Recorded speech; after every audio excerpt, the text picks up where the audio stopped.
नमस्कार।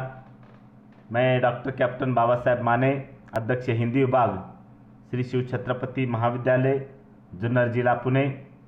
मैं आप सभी का मेरी ऑनलाइन तासिका में हार्दिक स्वागत करता हूं। मैं आज आपको सावित्रीबाई फुले पुणे विश्वविद्यालय पुणे के क्रेडिट पैटर्न के अनुसार प्रथम वर्ष वाणिज्य के वैकल्पिक हिंदी विषय के प्रथम आयन की प्रथम कविता, जिसका शीर्षक है स्वदेश के प्रति, इस कविता की जानकारी देने का प्रयास कर रहा हूँ। इस जानकारी को आप ध्यान से सुनिए।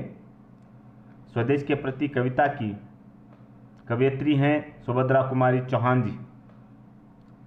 स्वदेश के प्रति इस कविता का शीर्षक उच्चारित करने के पश्चात ही हमें थोड़ा सा अनुमान हो ही जाता है कि कवयित्री ने अपने देश के प्रति अपनी हृदयगत भावनाओं को व्यक्त किया है। इस कविता को आरंभ करने से पूर्व सुभद्रा कुमारी चौहान जी का व्यक्तिगत परिचय जानना बहुत आवश्यक है।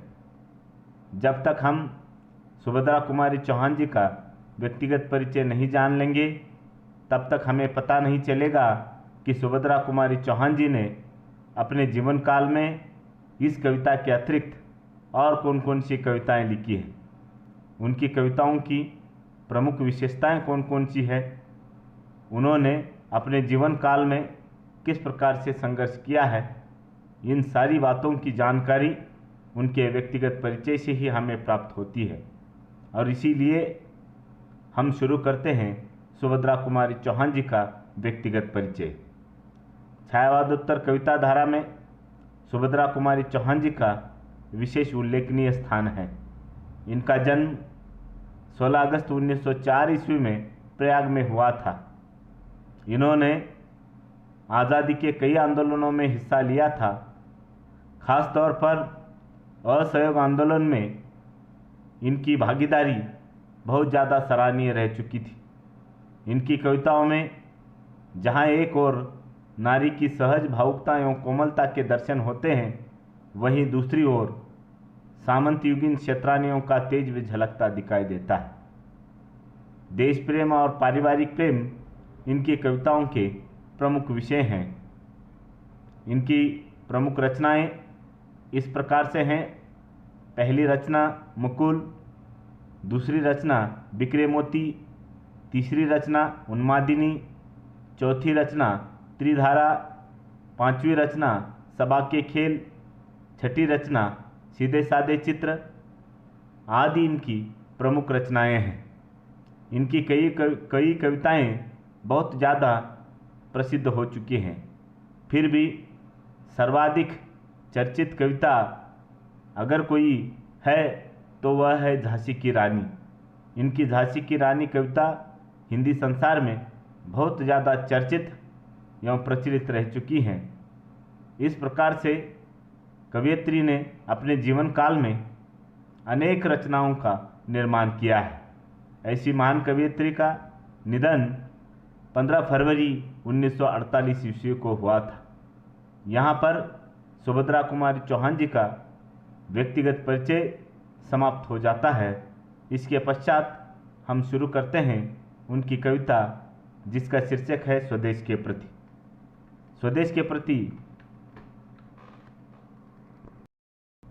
स्वदेश के प्रति कविता में सुभद्रा कुमारी चौहान जी ने अपने देश के प्रति अपनी हृदयगत भावनाओं को व्यक्त करते हुए कहा है कि आ स्वतंत्र प्यारे स्वदेश आ, स्वागत करती हूँ तेरा। आ स्वतंत्र प्यारे स्वदेश आ, स्वागत करती हूँ तेरा। तुझे देखकर आज हो रहा दूना प्रमुदित मन मेरा।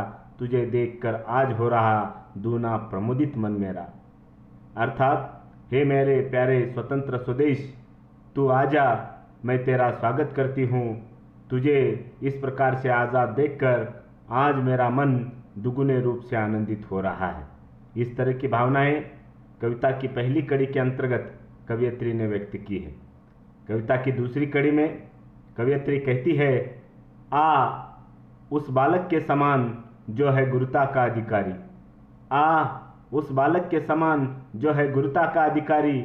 आ उस युवक वीर सा जिसको विपदाएं ही हैं प्यारी, कि हे मेरे प्यारे स्वतंत्र स्वदेश, तू उस बालक के समान आ जा जो गुरुता का अधिकारी, अर्थात ऐसा बालक जो अपने कर्म, अपने ज्ञान और अपनी दृष्टि से पूरी दुनिया को कल्याणकारी मार्ग प्रशस्त करने वाला हो, अथवा दुनिया के अंधकार को मिटाकर उसे प्रकाशमान बनाकर उसके जीवन को सार्थक करने वाला हो।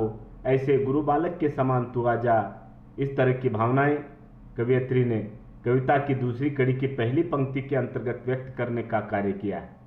उसके पश्चात कवयित्री स्वदेश को बुलाते हुए कहने लगती है कि आ उस युवक वीर सा जिसको विपदाएं ही हैं प्यारी, कि तू उस युवक वीर के समान आ जा कि जिसको अपने जीवन काल में संकट अथवा विपदाएं ही प्यारी लगती है।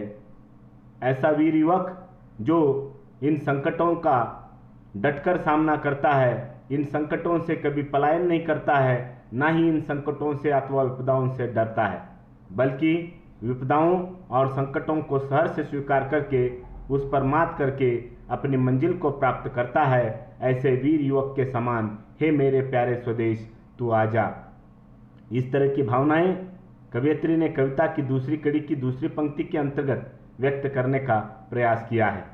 कविता की अगली कड़ी में कवयित्री कहती है, आ उस सेवक के समान तू विनयशील अनुगामी सा, आ उस सेवक के समान तू विनयशील अनुगामी सा, अथवा आ तू युद्ध क्षेत्र में कीर्ति ध्वजा का स्वामी सा, कि हे मेरे प्यारे स्वतंत्र स्वदेश, तू उस सेवक के समान आ जा कि जो विनयशीलता का अनुकरण करने वाला, यानी उसमें सेवा भाव तो निहित होता ही है, साथ ही उसमें विनयशीलता भी निहित हो। ऐसे विनयशील सेवक के तू रूप में आ जा।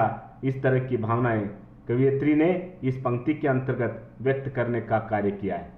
अथवा वह कहती है कि तू युद्ध क्षेत्र में कीर्ति ध्वजा का स्वामी, जिस प्रकार से युद्ध में हमेशा जीत दर्ज करके कीर्ति ध्वजा फहराने का कार्य करता है, ऐसे स्वामी के समान तू आ जा। इस प्रकार की भावनाएं कवयित्री ने कविता की तीसरी कड़ी के अंतर्गत व्यक्त करने का कार्य किया। इसके पश्चात कवयित्री कविता की अंतिम कड़ी में कहती है कि आशा की सूखी लतिकाएं तुझको पा फिर लहराई, आशा की सूखी लतिकाएं तुझको पा फिर लहराई, अत्याचारी की कृतियों को निर्भयता से दर्शाई, कि मेरे मन की आशाएं जो है वह सूख चुकी थी। ऐसी सूखी हुई आशाओं की लतिकाएं तुझको आज़ाद रूप में देखकर फिर से एक बार लहराने लगी हैं और अत्याचारी अंग्रेजी शासन की कृतियों को निर्भयता के साथ दर्शाने का कार्य कर रही हैं। इस तरह की भावनाएं कवयित्री ने कविता की अंतिम कड़ी में व्यक्त करने का सफल प्रयास किया है। कविता की भाषा सहज, सरल और आकर्षक है। इस कविता के माध्यम से कवयित्री अपने स्वदेश के प्रति अपनी विभिन्न सारी भावनाओं को व्यक्त करते हुए केवल यही कामना करती है कि मेरा स्वतंत्र प्यारा स्वदेश ऐसा हो जिसमें साहसी वीर युवक पैदा हो, जिसमें ऐसे बालक पैदा हो कि जो आगे जाकर पूरे विश्व के कल्याण के लिए मार्ग प्रशस्त करने वाले तैयार हों, अथवा युद्ध क्षेत्र में कीर्ति ध्वजा के स्वामी के समान हमेशा जीत दर्ज करने वाले युवक अथवा स्वामी मेरे देश में पैदा हो। इस तरह की अनेक भावनाएं इस कविता के अंतर्गत सुभद्रा कुमारी चौहान जी ने व्यक्त की है।